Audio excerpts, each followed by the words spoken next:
I of course struggle try to get anything done sometimes because I'm a big procrastinator. Usually happens when I try to be perfect at everything.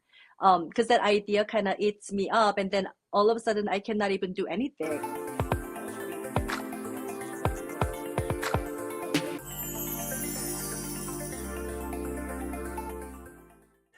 Hello and welcome to the Get Stuff Done podcast. I'm back today with another fantastic guest whose name is Britty Ko. She is actually an English and Korean teacher interpreter, and she has definitely reached the status of being able to call herself an influencer with well over 70,000 followers on her social media.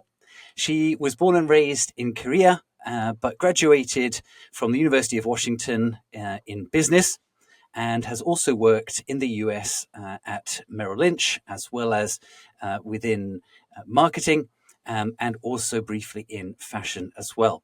So now she is an independent entrepreneur. She has created her own brand, and she also MCs and is appearing on a lot of different events, both in the International Business Network here in Korea and also Korean as well.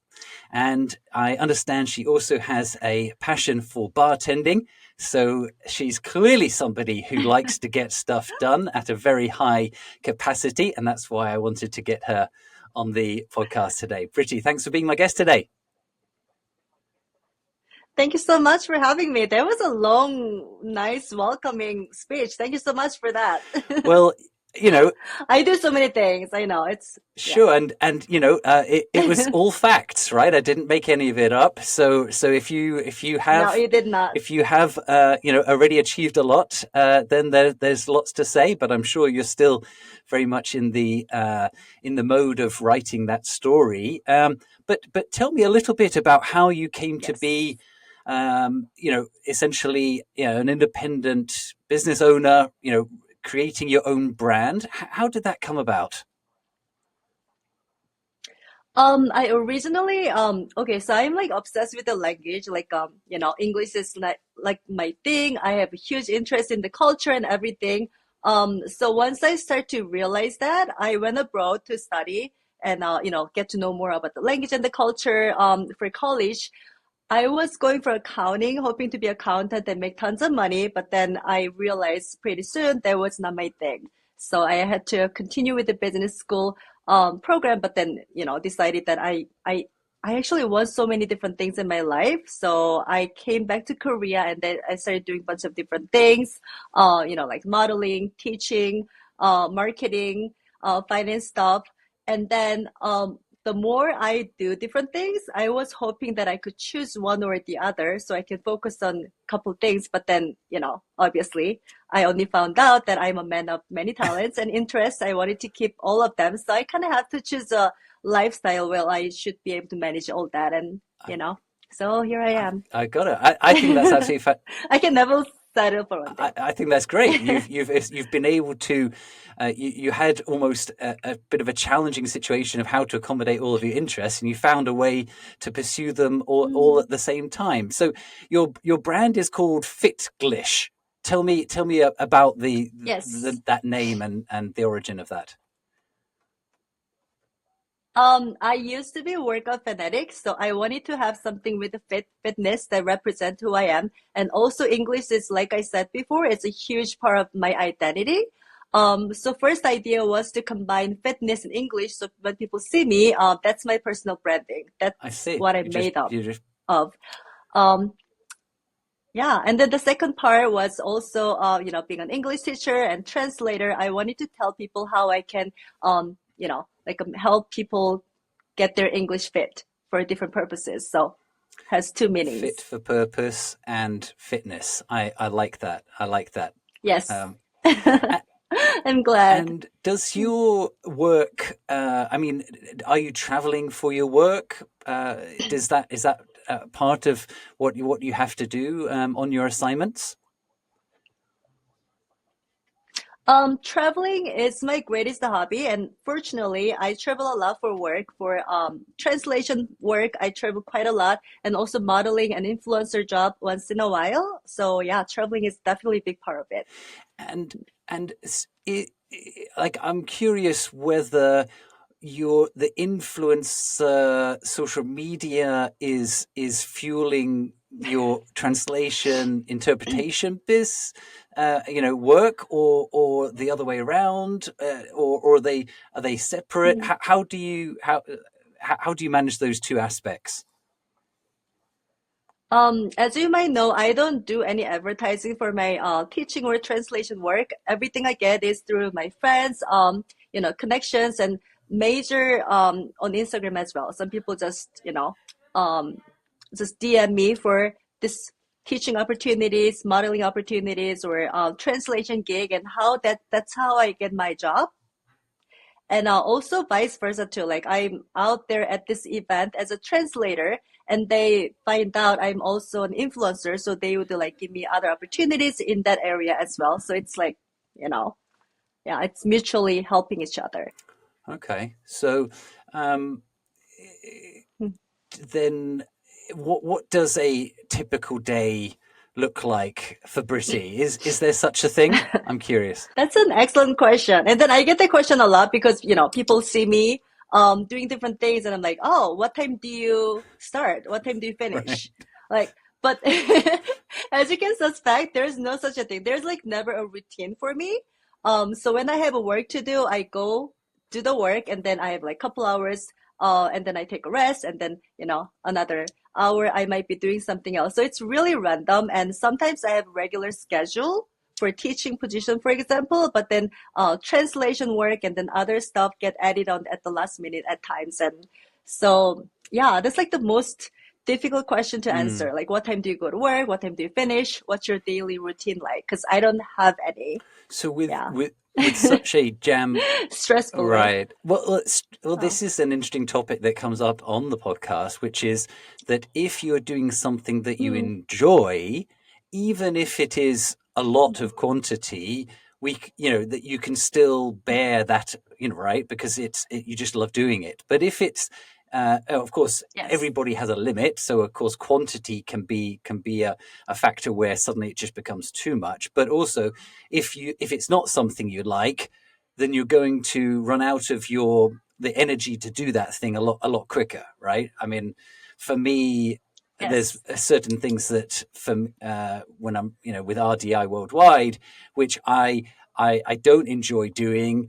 I'm not good at. I put off to the last minute, or I try and delay, and then it's like the worst of mm, all kind of scenarios. And then there's other things, of course, which might not even be that meaningful or profitable activities, but I love them and I always want to do them. So it's always like that kind of conflict of what to do first and what to focus on. It seems like just generally you're getting a lot done. What's your secret? How do you maintain such high energy levels and be able to do all these different projects? Okay, I might sound silly saying this, but I'm Korean, being Korean, so I truly believe in MBTI. And my MBTI is ESFP, so I basically get energy from being around people. So my job requires being around people a lot, and then for some people, there might be energy draining activities, but for me, that's how I recharge myself. So when I get excellent job at on translation work, I get that energy and use that to bartend better, or like yeah, like teach English better or something like that. So I definitely get energy from different jobs I do and then use them for each other, if that makes sense. And then yeah, and when it comes to getting things done, I think, like people like me who have many interests, I need to definitely like set some standards, what I want to do and what I need to do. So I need to, I always try to distinguish those two different things. So even though I really want to do something more fun at the moment, I try to focus on what needs to be done quicker, what's pressing, what's gonna really benefit me in the long run. So that's what I try to go for. And I also learned, along the way to say no to things that I wouldn't be happy about, like 5 years now, 10 years from now. So yeah, those are a couple things I try to do. And how long have you been doing this now? And I'm curious, the point of being able to say no, presumably that's from having some experiences where you said yes to something and then regretted it. So Yeah. so was there a trigger or a kind of turning point that made you decide from now on, I'm not going to do these kind of things? Um, right. So as you can suspect, I actually learned it the hard way because I'm a yes girl. Because I like going to fun events, hang out with friends, people like me and stuff. Like doing the new challenges. But then after a while, I had to realize how that's suffering, giving me suffers because I have too much to do. I have all of a sudden too much on my plate, and then I find myself not being able to get done with anything at all, and that was really frustrating. So a couple of experiences like that, and also when I promised and I wasn't able to deliver, I lose trust from people. So there was another huge experience that made me realize I need to rather just say no to things I'm not going to be able to keep my words for. And my life has been much, much better. Yeah, because I promise and I can always deliver.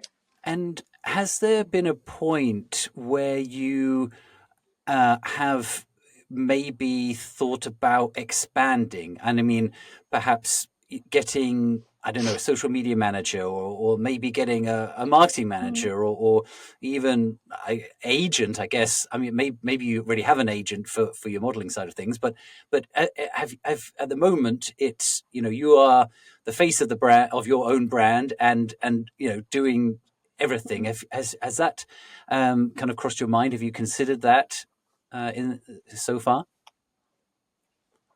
Absolutely. So that's why, because I'm a teacher, I used to go through an agency to get teaching jobs, but now I do my own thing. I go directly to people, and then, like sign a deal with them and influence job as well. Because I've been an influencer for such a long time. I realize I know how to do things. I know what to, like expect and all that. So, I actually started getting into that industry as well as a marketing manager, like managing influencers to, yeah, to be Managing for connected other people, you to mean? yes, Okay, yes, okay, that's my new okay, project. okay. So it's sharing your Yes. insights that you've Mm-hmm. learned along the way to help others grow their brands. Mm-hmm. Okay. Yes. Yeah, I mean, this podcast, will Get Stuff Done, does have its own Instagram. Mm-hmm. It hasn't really taken off. It hasn't really got any traction. I'll hold my hands up and say that. So, but so when I was thinking about what channels I want to focus on, um, and I Mm-hmm. thought that maybe Instagram could be a good a funnel to attract more attention to this. I went so far as to reach out to Yeah, I went absolutely. so far as to reach out to somebody who is a big like international influencer who also offers kind of coaching for that, and so I had a chat with Mm-hmm. her, and she was all about monetizing the social media, but I realized that that was not what I was doing it for, and so I decided not Mm-hmm. not not to kind of pursue it. So I'm always thinking about how You don't need money. what you only get money. Learn to say no. You only get the money if you get ridiculously high views, and I guess I'm not Right. trying to invest that much time into that in order to achieve Yeah. that. So yeah, I'm just Yeah.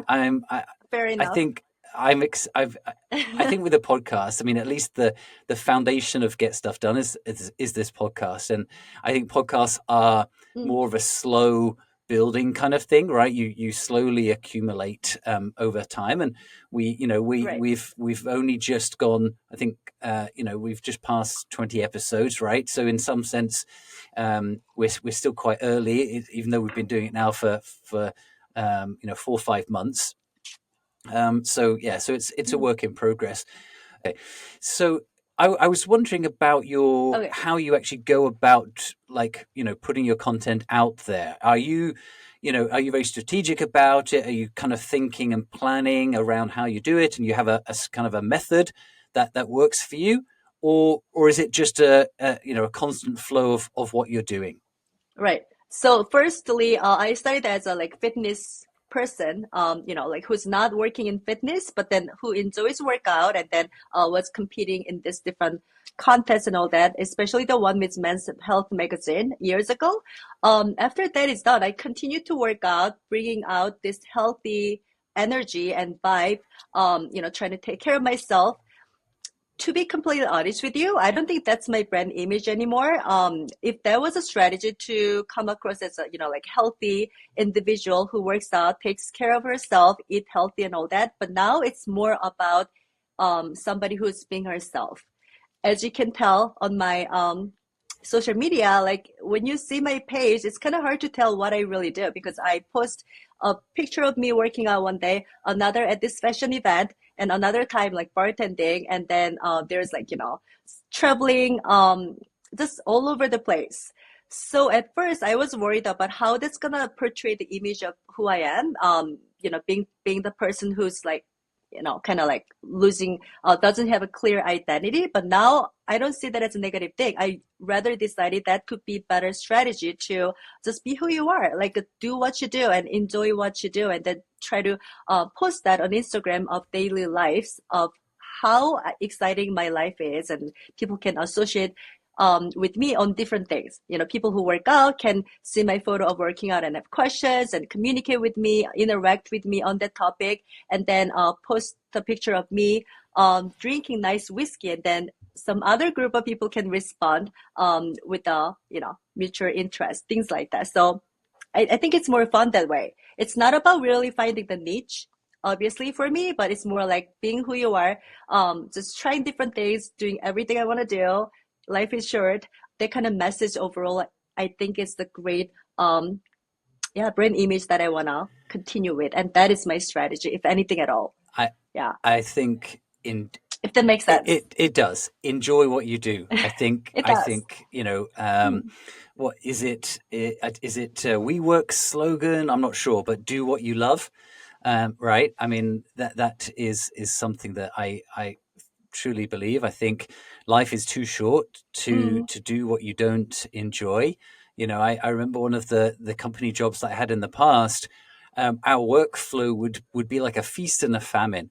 We would be just like super crazy mm, busy, working overtime all the time, and then we would go to right. basically no work, like literally nothing to do. Mm, We were just like caught there in the office, and I don't mind being full on intense with work all the time, but mm, it was so frustrating to not have that kind of balance. So I was definitely not loving that. mm. So I decided to get out of there, and here I am, 8 years Yeah, later, good for you. running my business. But That's amazing. also, running your own business does have its own challenges. What's the hardest Mm. thing for you to support yourself? I would say like, realistically feeding myself. I gotta worry about feeding myself. Otherwise, it's not a company that exists for me. So no matter what I do, day in and out, I would get paid at the end of every month. It's not the type of life I live in. So I always have to think about how to manage myself, manage my brand image and my health as well, so I can continue doing what I do. And yeah, I think that's probably the biggest struggle as an entrepreneur or freelancer of that matter. Yeah. So take care of yourself is the biggest struggle So now I'm curious. because you're alone. Right. It's all on you. It's all on you. Yes. I'm curious about the two opposite ends of the spectrum. I'm wondering what is the most lucrative single piece of work you've ever done, and have you also done pro bono stuff because it's something that you like or enjoy or interested in? That's a great question. Wow. Okay. You're not going to use me on another pro bono work though, will you? I'm kidding. You can edit that.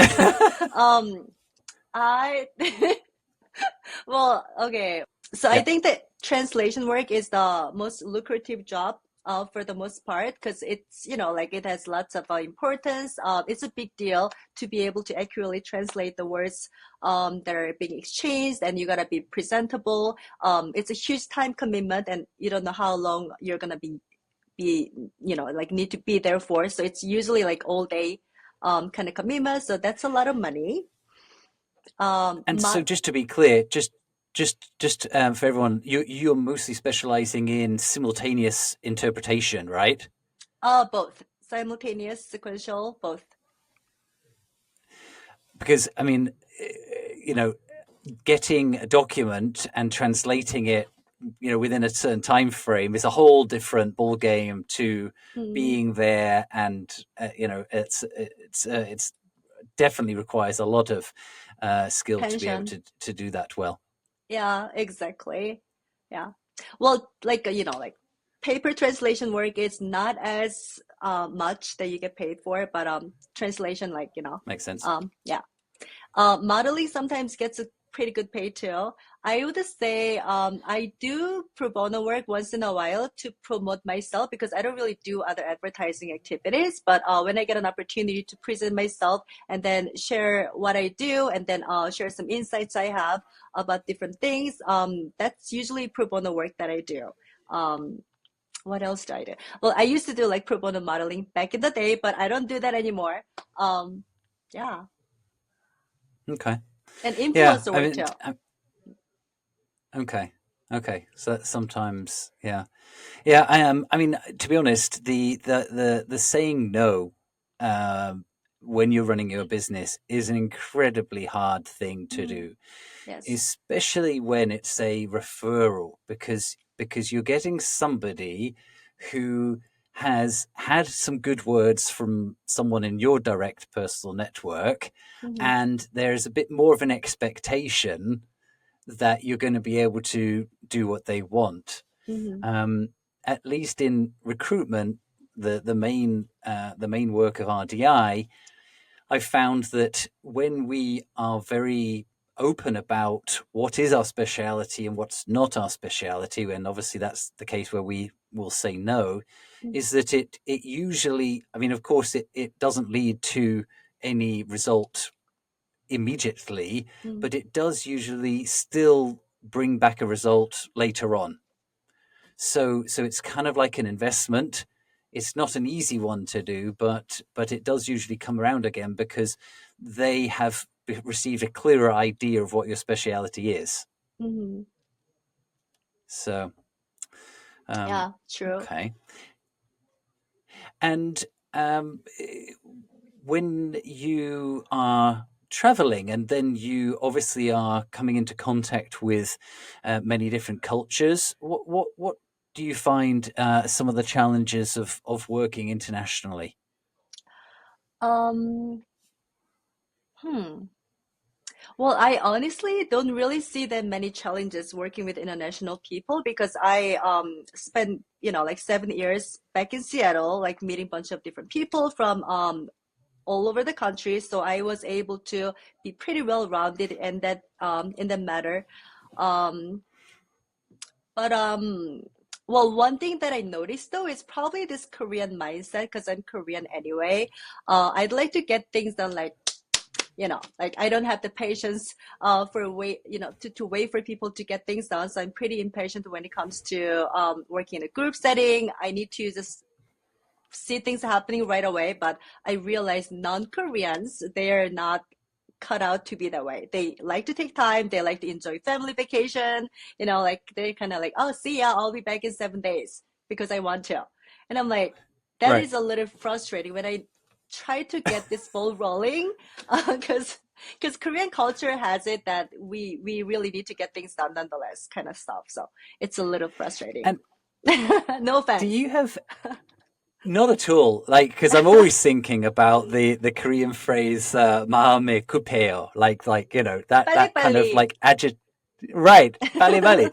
And do you have any idea of the origin of that, where that has emerged to be such a prominent part of Korean culture?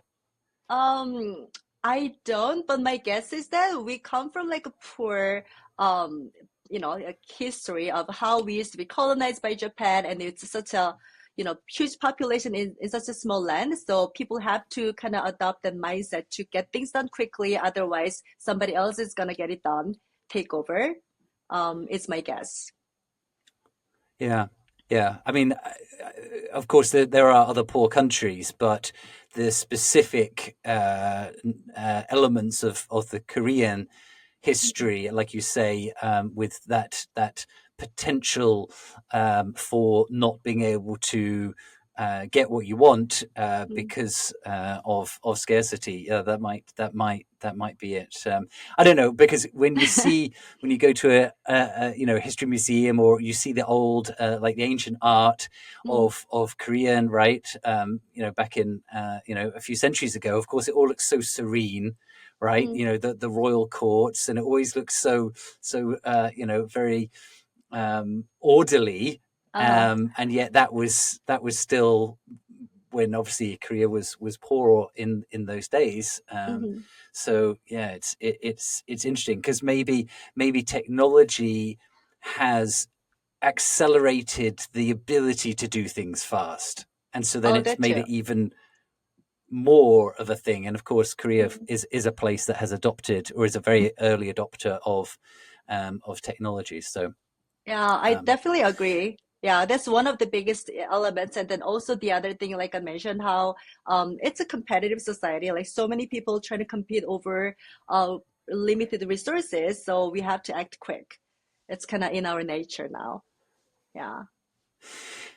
Um, I'm curious whether you, in your work, and whether that's the social media or translation, whether you are using technology much yourself. Like, I'm wondering, I saw a reply on one of my LinkedIn posts this week, and it was a Hmm. really long paragraph with basically no punctuation. It was clearly Oh. written by ChatGPT. Oh, I was like, wow. this is just like blatantly obvious. So, That's so rude. I'm wondering, like, well, I mean, it's careless. It's definitely careless, and it's also, in that particular case, because they were trying to make a point. It's also kind of lazy, because it's not their own thoughts. It's not their own content that they've produced. Do you use AI in any way? Does it help you? Is it something that you can see potential in? I used to be really skeptical of it because it's a technology that could replace what I do. So at first, I try not to even think about the idea of ever having to learn to use it. But then I Okay. had to come to senses and then learn to compromise a little bit because, after a while, anyway, I'm gonna need to work with it. Now I use that in translation work when I used to just do all the translation work all by myself. Now I try to do it a couple times with AI, and then I can start off of it instead of just starting from scratch. And the other one I started using is in my class because I teach them celebrities too. I cannot tell you who they are. There are so many of them, but then sometimes they need to come up with this like cover song, the pop songs to kind of go viral with themselves. And then I don't know that many songs to be honest, like like this K-pop songs, pop songs, what have you, like these young kids listen to these days. So in that case, I utilize ChatGPT, ask them questions to make a list of this pop song that my student might be able to use. And then my student is this and that, how old they are, they're in this idol group called this and that. And then, they, so that I can use that knowledge and then, can save lots of time by doing that. So I do use it. I, yeah. So, funnily enough, that's actually my primary use of ChatGPT as well. I think it's one of the most useful things, because if you Google search for a list of something, only if someone has put together that list before Mm, will you see it. And of yes. course, that list is going to be according to whatever preferences they Mm, gave. Whereas with ChatGPT, you customize the exact list that you want. yeah. So I found that very, very useful. For example, in resumes, right? When you're writing a resume, you usually start the bullet point using some kind of positive action verb, right? Yes. Developed, created, initiated, Hmm. etc., etc. So ChatGPT can just give you, I don't know how many, 200 different Yes. options And and they never and get the tired. definitions Mm. exactly. And so that's definitely also something that I've used it to great effect. Um, and interestingly, on the topic of translation, because in the past, Korean has really not been well served with any Mm. translation tool, right? I No. think other more similar languages, the technology is there, but I'm finding that ChatGPT, at least for Korean to English, so when it's not highly context based and nuanced of the situation like Korean is, so into English, then it's pretty decent. It's pretty It is. decent. But Yeah. the other way, still not good enough. Yeah. I mean, Into Korean, I mean. yeah, I would say decent is the word we're looking for. So if you're going for decent, just quick, easy translation work, then you use AI. But then, beyond that level is not something AI can totally take over. So that's why people can always have the control. I know Samsung Galaxy comes up with this great translation tool. I tested a couple times. Kudos for that. But obviously, they're never gonna understand like a deeply rooted Korean cultural folk songs, for example, to translate that, something like that. So I realize I still have the place to be. Oh, for sure, for sure.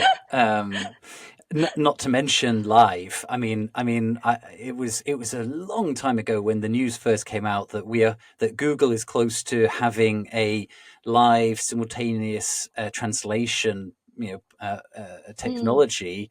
Um, it still hasn't got there, right? So yeah, no. it still remains to be seen. Um, but what I am surprised about is the English Korean media.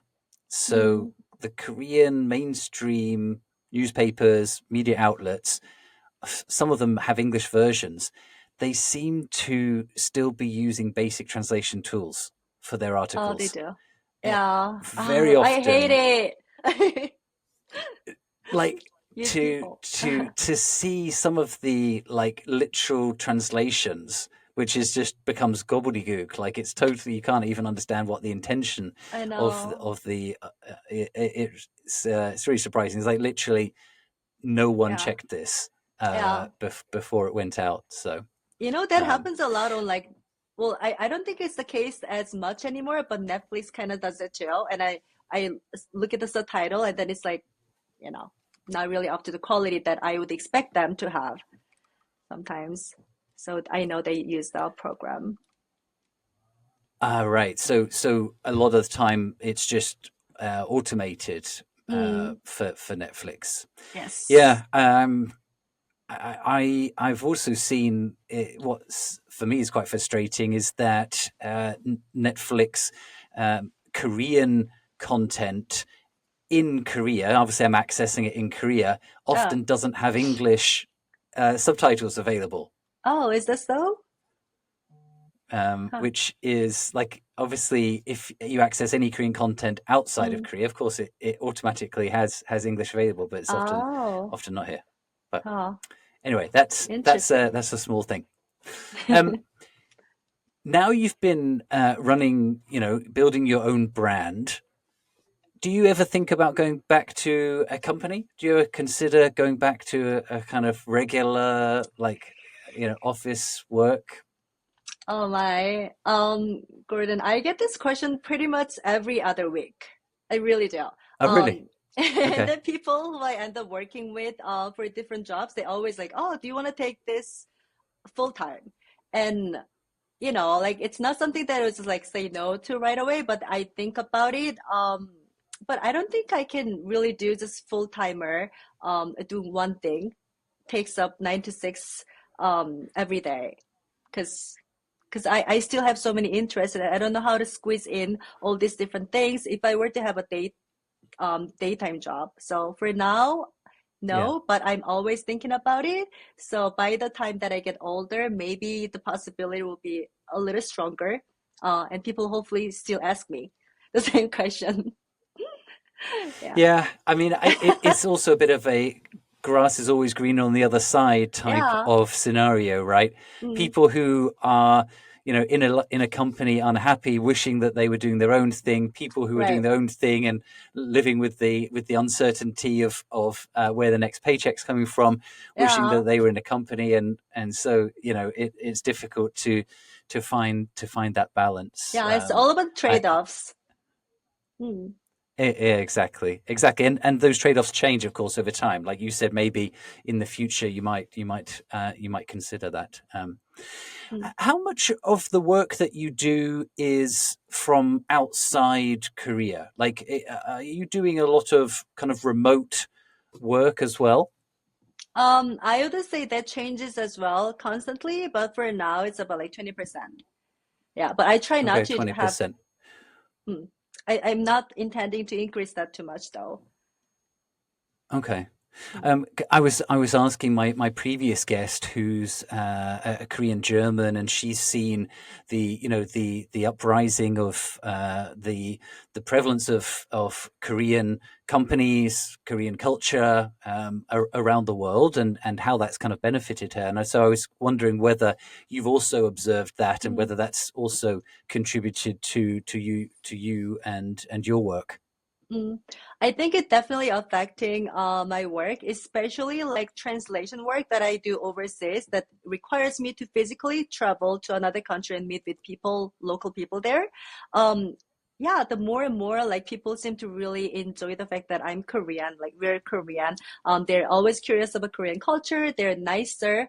And then at the end of the day, it's about people to people. So if you like each other, the business deal is more likely to be closed, and that's been definitely helping with the business that my clients are doing as well, which I'm involved. Yeah. And Okay. also, I would Okay. say influencer work as well. I've been realizing there are more followers coming in from overseas as well, which is something that I didn't see happening much years ago. But now I get lots of followers from overseas, which means they're more interested in Korean, um, influencers, like Okay. something that, And yeah. And I know that you also speak some Japanese, but these followers that you're gaining, is that also leading you to think about learning any new languages to add to your multilingualist skills? Um, yes, definitely. My main language is Korean and English, but then I do a little bit of Japanese, and then the fact that I've been traveling a lot there as well. Yeah, I'm getting more interested in learning it, but I have too much on my plate right now, so that's not my priority. But yes, someday. Yeah, I'm going to Yeah. Japan this Sunday, so Oh, yeah, okay. always traveling. Will you still be able to catch the sakura? Is it still cherry blossom season there, or is it gone already? I think it's a goner. Yeah, it's too Hmm. late. Okay. I hear that it's gonna be The raining. Oh, really? The analogy that I always use for languages is it's like when you're filling up the bathtub and the plug has been taken out. So basically, your language skill is like at a level, the level of the water in the bathtub. But if you don't add to it, because the plug is out, it's constantly draining down. It's Mm, constantly depleting, and you've got to be constantly using it and refreshing it, right? You've got to be topping up the bathtub, and you've got to top mhm, it up at a greater rate than it's going out, right? So you mm, can, if you're trying to learn a language and you're learning by just doing, like, say, one class a week, you're not getting anywhere. You're only filling up as much as it's draining out, right? So you can almost stay at absolutely. the same level forever. What are some of the most important things that you've learned along the way for language acquisition? Because you've helped so many people with their language. Mm. What is the most important thing in acquiring the language? In terms of some of the best ways to learn effectively. Oh, I think the first of all, you gotta be confident and bold. You gotta accept the fact that you are not a native speaker and nobody's gonna judge you based on your language skill because you're not supposed to be perfect or even good to begin with. So, just lose the sense of embarrassment and just keep talking to a stranger, use the words that you saw on Instagram or on YouTube. Just keep using it. Nobody's gonna shame you. And I think that's first And the second, I would say listening skill is also important, because you can only learn by listening to others and how they speak. So, like, find somebody that you really like the English of, and then try to mimic their speech, become best friends with them, and just, yeah, keep practicing with them. So the attitude also goes a long way. Yeah, yeah. I think you've highlighted a key point is that uh, it's not just about language skill; it's about the skill of communication. And as you rightly said, listening is a big part of that. And I think um, I've met plenty of Koreans who are technically good at English, right? They know a Mm. lot of complicated vocabulary. They know all the Uh-huh. sophisticated grammar, but Yeah. how to actually put that into practice and actually relate to people from overseas or initiate a conversation or you know uh, let alone networking, which is a very scary thing for a lot of people. That's Mm. another entirely different skill almost, right? Mm. So is that something that you're also trying to help people with? It's that like learning the language but also learning the ways of communicating in English. Absolutely.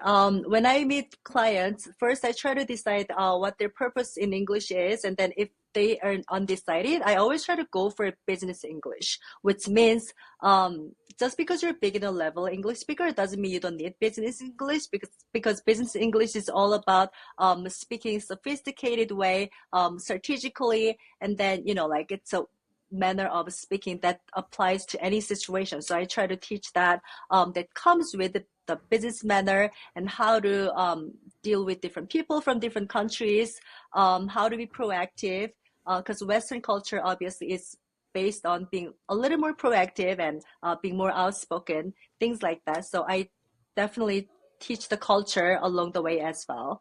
Yeah, how to communicate, not just the language itself. Right, right. I mean, there's some clear examples of the culture difference when it comes to working environment and office culture. Mm. The couple of ones that come to my mind is the questions that don't exist in the Korean business environment. Let me say the traditional Korean business environment, not Mm. all business Yeah. environments. The first one is, when is this due by? Right? You Oh. you you never ask your boss. You can never ask your boss when's it due by, Mm. because it should just be as quick as you possibly can. End of. Right? Humanly possible. Um, right. Whereas, of course, in the West, right, it's Oh. important to know when it's due by because it might be high priority and need to stay late today to get it done because it's such high priority, or Mm. it's actually not, and it's perfectly decent to get it next Tuesday, or even set the deadline for next Tuesday and Mm. deliver it by Monday. So Right. and you kind of even exceed expectations. The other one, of course, is just why, right? A simple like like why, like literally just Zip it. asking why Mm. is also it's a difficult one to confront, Mm. especially in the more traditional business environments. So the people that you are helping, do you find that they go through a kind of transition of how they approach their communication? Like once they learn these differences, do they actually kind of internalize that new way of communicating? Oh, absolutely. I think that's one of the biggest changes that I'm really proud of myself, and also proud of my students really come along with.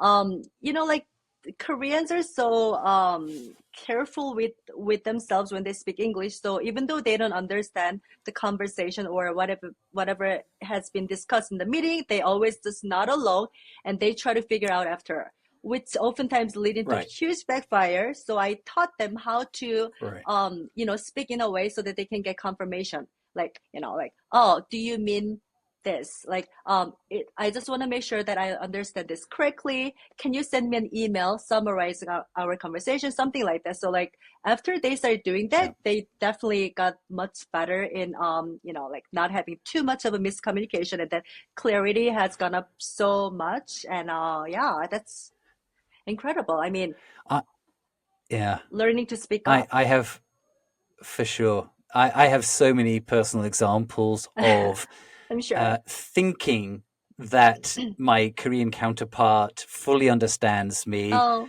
is on board.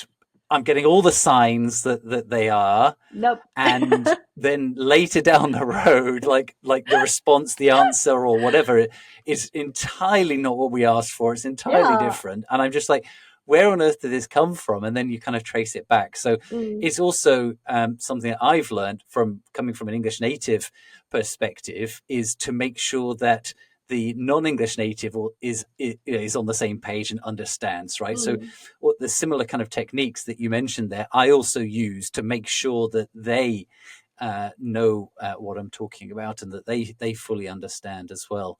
yeah. Um, uh, but the challenging one, I think, comprehension and understanding can be relatively easily fixed. The harder one is to induce questions Mm. if something comes up later, right? You know, the whole kind of, if you have any questions, please don't hesitate to reach out to me. They will And hesitate. if I have, right, They love right, hesitation. if It's in our culture. right, right. And so that is one that is, I think, harder to change, or to, like, that habit, to do that. Do Mm. you feel that that is something that's changing broadly in within Korea? Do you think that that there is a change to not be so much hesitating, like you mentioned? I feel like yes, people are definitely being more honest about their feelings and that they don't hold their tongues as much they used to. You know, like MZers, like they are so good at just speaking up their mind. If something goes wrong, it goes wrong and that's it, and they're willing to take it. So I think it's definitely affecting how they speak English as well, which is a great change and which I think is good. Yeah, because uh the language English itself is pretty direct. The way I see it is pretty direct. In the polite manner, you should be able to say anything, and it's all about how you word things. And young people seem to pick up on that pretty well these days. So yeah. Yeah.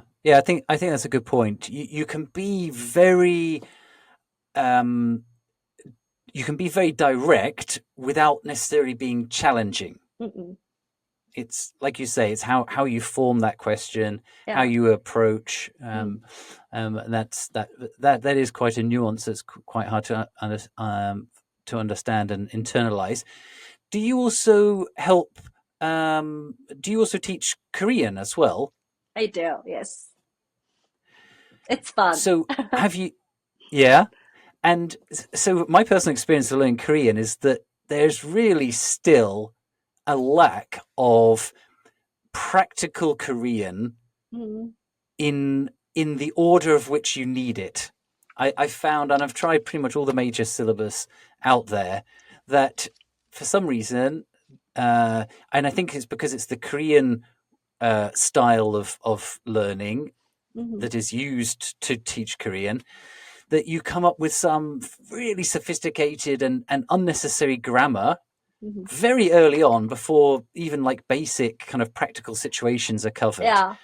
Um, so what do you like, what sources do you use, like what kind of materials do you use to make sure that people can learn quickly and effectively?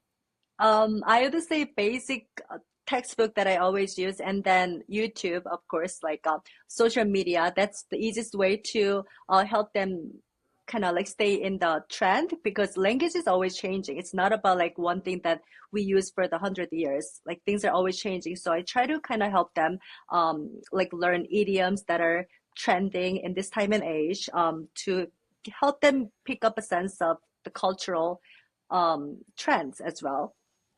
So yeah, Mm. social media is I, I think that's a good one, because if people are really personally interested, then they're more likely to take an interest and learn more quickly. And I think some of the people that I've seen who've learned Korean the quickest are the diehard K drama fans, the diehard K pop yes. fans, because they're Yes. so desperate to know everything that their idols and or their celebrity crushes are Uh-huh. talking, singing, or being in their show. Okay. Hmm. Um, and so tell me about a time when you failed to get something done that you needed to, and how did you go about solving that? That's an excellent question. It's kind of personal. Um, like I can be very lazy because I do have many interests. Doesn't mean that I always act on them and trying to keep things busy, achieving everything. I of course struggle, try to get anything done sometimes because I'm a big procrastinator. Usually happens when I try to be perfect at everything. Because that idea kind of eats me up, and then all of a sudden I cannot even do anything. I'm kind of like in this mode where I cannot do anything at all. So Hmm. I try to make it a meaning. Like I try to decide that it's meaningful enough to just take a step forward, big or small, just start something. Then you're halfway there. Because oftentimes you don't even start and you just kind of build up the mindset that it's so scary to start. What if you don't finish? What if you don't become successful at that? Just start. So yeah, I try to get over the fear by just getting started, and that's how I was able to overcome this procrastination when that happens. Just Well, begin. that under the mantra of the GSD project, that is, from as far as I'm concerned, the perfect answer, because I'm always a proponent of starting, right? Because Yes, progress rather than perfection, right? And absolutely. because the reality is it's always different. Like there's no Mm, such thing as a perfect plan, especially in a rapidly evolving, changing world that things are constantly happening and changing. There's so many factors because it's globalized, and so that means that there's things beyond our immediate visibility that still have an effect on yeah. on what we do. I guess we're probably out of time now, Britty. So thank you so much for being my guest today and sharing your experiences. And yeah, thank you also for being very open about your journey. Oh, thank you so much for having me. I had such a good time talking to you and sharing whatever I have to offer to this community of getting things done. So hopefully some viewers can find that helpful. So thank you for having me. Fantastic. And what would be the best way for people to be able to find you online? I do Instagram, so you can find me on Instagram. It's Ficklish, not fit like the body part. Some people get confused. I don't know why, but it's Fitglish, Ficklish. So find me Oh, there, and then I'll keep Fitglish. posting interesting stuff. Excellent, excellent. And everybody who's joined us for this episode, thanks so much for being with us. And remember, let's get stuff done. Yes.